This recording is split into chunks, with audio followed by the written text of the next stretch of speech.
C'est enfin officiel, Pluton n'est plus une planète. Le vote de l'Union astronomique internationale en a décidé ainsi. C'est pas la taille qui compte! C'est pas la taille qui compte! J'ai parlé avec un étudiant la semaine dernière qui pensait que Pluton avait été éjecté du système solaire. Elle est trop petite? Planète un jour, planète toujours. Bien sûr qu'elle n'a pas été éjectée. Elle décrit toujours la même orbite. Elle a juste été reclassée. Stricto sensu, planète définit un corps rond. Pluton est officiellement déchu de son statut de planète par l'Union astronomique internationale. Voix en faveur de la première résolution. Voix contre.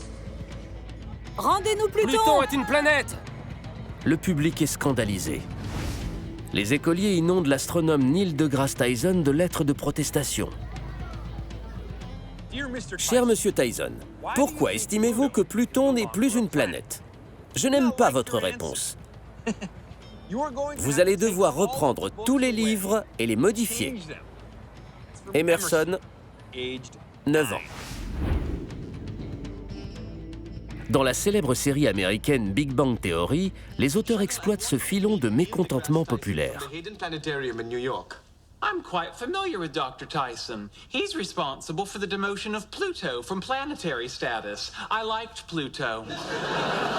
Ergo, I do not like you. But I actually didn't demote Pluto. That was a vote of the International Astronomical Union. If ifs and buts were candy and nuts, we'd all have a Merry Christmas. Think about that, Dr. Tyson. Quel est donc le problème au sujet de Pluton? Pourquoi n'est-ce pas une planète? Qu'est-ce qu'une planète au juste? Quelque chose de rond, non? Le corps doit être sphérique à cause de sa taille ou de sa propre gravité. Elle doit être assez grosse pour rester agrégée, avoir une masse, une gravité suffisante pour rester ronde. Sinon, ce n'est qu'un objet. Ça se tient. Je suppose qu'elle doit tourner autour du Soleil? Une planète est un objet qui orbite autour du Soleil. Compris. Autre chose?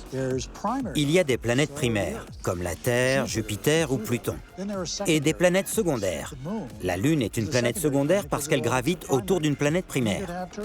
Et il pourrait y avoir des planètes tertiaires, telluriques, gazeuses, glacées. Stop.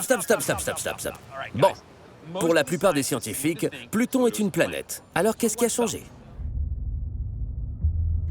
Il semble que le problème ne venait pas de Pluton, mais du fait qu'elle n'était plus seule. Les astronomes ont trouvé un autre petit objet près de Pluton. Puis d'autres, et encore d'autres. Plus de 1000 objets aux allures de planètes, certains de la taille de Pluton. Ils appellent cette nouvelle région la ceinture de Kuiper. Elle est principalement composée de corps de glace et de roches qui gravitent autour du Soleil. La ceinture de Kuiper introduisait des milliers de nouvelles planètes potentielles de la taille de Pluton. Et il fallait donc toutes les nommer. Leur réaction a été de dire s'il y a trop de planètes, les écoliers ne se souviendront jamais de leur nom. Vraiment? Pourquoi ne pas limiter le nombre d'étoiles tant qu'on y est?